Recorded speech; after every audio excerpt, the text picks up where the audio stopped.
Bonjour et bienvenue dans une nouvelle vidéo. Dans cette vidéo, nous allons entamer un autre sujet. C'est la surcharge de la méthode ou ce qu'on appelle en anglais Overloading Method. À la fin de cette vidéo, vous allez pouvoir définir la surcharge d'une méthode, ses avantages, ses types et recréer les exemples vous-même. On commence par la définition.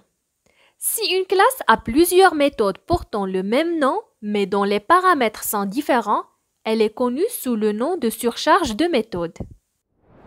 Ok, pour comprendre, on va prendre un exemple, soit une personne qui s'appelle Omar Alami et une autre personne qui a le même nom-prénom. Mais ces deux personnes ont des caractéristiques différentes, comme le pays, un au Maroc et l'autre en France, le visage et même les cheveux. Donc on dit qu'ils ont le même nom, mais les paramètres sont différents. Passons maintenant aux avantages. Parmi les avantages, on cite la rapidité, la lisibilité, l'utilisation d'un nom commun avec légère variation dans le nombre ou le type d'argument. Ils peuvent également être implémentés sur des constructeurs permettant différentes manières d'initialiser les objets d'une classe. Passons maintenant au type de surcharge. On peut trouver trois types. Soit vous allez trouver que le nombre de paramètres est différent, le type de données des paramètres qui est différent, ou bien c'est les séquences de type de données des paramètres qui est différente. Pour comprendre le nombre de paramètres, ou bien l'utilisation de surcharge en utilisant le nombre de paramètres, on va voir ensemble cet exemple. On a deux méthodes qui ont le même nom, c'est add. Mais quand vous remarquez, la première méthode contient 2 paramètres, alors que la deuxième méthode contient 3 paramètres. Donc, vous pouvez utiliser la même méthode en utilisant le même nom, mais en changeant juste le nombre de paramètres. Dans ce cas, vous utilisez la surcharge en utilisant le nombre de paramètres qui est différent. Passons maintenant au type de données des paramètres. Pour utiliser la surcharge en utilisant des types de données qui est différent, c'est toujours la même condition. Deux méthodes qui ont les mêmes noms, mais cette fois-ci avec des types de données qui est différents. Comme vous voyez dans l'exemple, on a deux méthodes qui ont le même nom bien sûr, qui est add, mais à l'intérieur, les données ont des types de données qui est différents. La première contient des données de type int, int, int, alors que la deuxième contient des données de type int et float.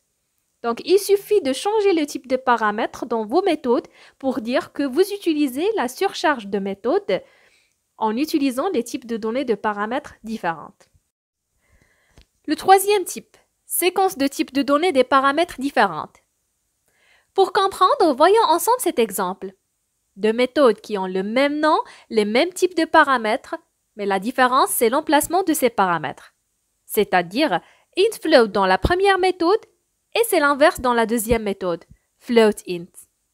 Donc, pour pouvoir utiliser la surcharge de méthode, vous pouvez utiliser les séquences de type de données des paramètres qui est différente.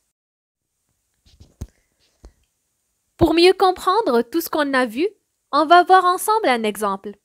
Soit la classe surcharge, on va créer une méthode dispo avec un paramètre de type char qui va afficher le caractère C. On va créer une autre méthode dispo qui prend le même nom qui est dispo avec deux paramètres, char_c et un entier num qui affichera un caractère et un numéro. Donc le fait d'utiliser deux méthodes avec le même nom et le nombre de paramètres différents dans la même classe est la surcharge de méthode en utilisant le nombre de paramètres différents. Un seul dans la première méthode et deux dans la deuxième. Passons maintenant au test. On va créer un objet surcharge et on va appeler les deux méthodes. Une avec un seul paramètre, l'autre avec deux paramètres. Comme vous pouvez remarquer, il n'y a pas d'ambiguïté. Prenons un autre exemple. Une classe surcharge 2. Et on va créer deux méthodes avec le même nom, mais une avec un caractère en argument et qui affichera C dans cet exemple, et l'autre méthode qui prend un entier en argument. Donc, on a utilisé la surcharge de méthode en changeant le type de données des paramètres, char dans la première et entier dans la deuxième. Pour tester, on va créer un objet surcharge 2 et on va afficher les deux méthodes. Et comme vous remarquez, on affiche un caractère et un entier sans aucune ambiguïté. Le troisième exemple prendra deux méthodes. La première prend deux arguments, un caractère et un entier, alors que la deuxième prend le même nombre d'arguments, le même type, mais c'est l'ordre qui est différent. L'entier au premier et le caractère après. Donc, on dit qu'on a utilisé la surcharge de méthode en changeant les séquences de type de données des paramètres. Pour tester, on va créer l'objet surcharge 3 et on appellera les deux méthodes. Et comme vous voyez, on arrive à afficher le contenu de ces deux méthodes. Si ce qu'on a présenté jusqu'à maintenant représente les types de surcharge, la question qui se pose, quels sont les cas non valides? On présente un cas. Deux méthodes qui ont les mêmes types d'arguments, mais avec un type de retour différent. Quand je dis liste d'arguments, je ne parle pas de type de retour de la méthode. Par exemple, si deux méthodes ont le même nom, les mêmes paramètres et ont un type de retour différent, alors ce n'est pas un exemple de surcharge de méthode valide. Cela va générer une erreur de compilation. Allez, résumons ce qu'on a vu jusqu'à maintenant. On a dit que la surcharge de méthode, c'est le fait d'utiliser deux méthodes ou plus avec le même nom, mais en utilisant un nombre, type de données ou de séquence de paramètres qui est différent. Maintenant, je vais tester vos connaissances. Je vais vous présenter plusieurs cas et vous allez deviner ce qu'on va afficher. Vous pouvez mettre la vidéo en pause pour répondre et reprendre pour afficher le résultat. Commençons par le premier cas. Soit deux méthodes avec trois types de paramètres identiques, int, int, float, int, int, float, qui se présentent dans le même ordre. À votre avis, est-ce qu'il s'agit d'un cas valide de surcharge? La réponse est non, vu qu'on va afficher une erreur de temps de compilation. Les listes d'arguments sont exactement les mêmes. Les deux méthodes ont le même nombre, les types et la même séquence de types de données. Le deuxième cas, soit deux méthodes, une avec deux arguments de type int, int, la deuxième avec le même nombre d'arguments, mais avec un type différent, float, float. À votre avis, est-ce qu'il s'agit d'un cas valide de surcharge? La réponse, oui, car on a les types de données des arguments qui sont différents. Le troisième cas, soit deux méthodes avec deux arguments de type int, int dans la première et un seul argument de type int dans la deuxième.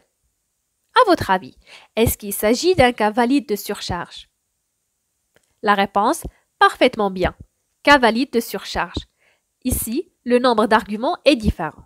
Le quatrième cas, soit deux méthodes avec deux arguments de type int, float dans la première, le même type et le même nombre d'arguments dans la deuxième, mais avec un ordre différent. À votre avis, est-ce qu'il s'agit d'un cas valide de surcharge?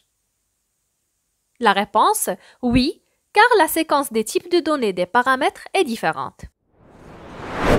Le cinquième cas, soit deux méthodes avec deux arguments de type int, int dans la première et le même nombre, type et séquence dans la deuxième, avec une différence dans le type des deux méthodes, int pour la première et float pour la deuxième. À votre avis, est-ce qu'il s'agit d'un cas valide de surcharge? La réponse, non, car les listes d'arguments sont exactement les mêmes. Même si le type de retour des méthodes est différent, ce n'est pas un cas valide. Allez, pour comprendre tout ça, on va avoir une autre question. On va créer la classe démo qui va contenir deux méthodes. Une qui va contenir deux arguments de type int, int et qui va nous afficher première démonstration de myMethod. Comme retour, elle va retourner l'addition de ces deux numéros.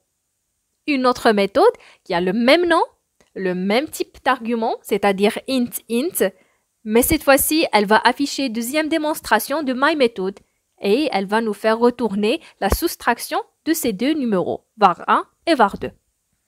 Pour tester notre classe, on va créer une autre classe qu'on va appeler testDemo. On va créer l'objet 1 qui est de type démo et on va appeler les deux méthodes. À votre avis, qu'est-ce qu'on va avoir comme résultat? Sans tarder, on va avoir une erreur de compilation. Pourquoi? Parce que plusieurs méthodes portant le même nom et la même liste d'arguments ne peuvent pas être définies dans une même classe. Donc, pour résoudre ce problème, il faut soit on va changer le type d'argument, le nombre d'arguments ou bien les séquences des arguments. Une autre question. On va reprendre notre exemple, c'est-à-dire classe démo.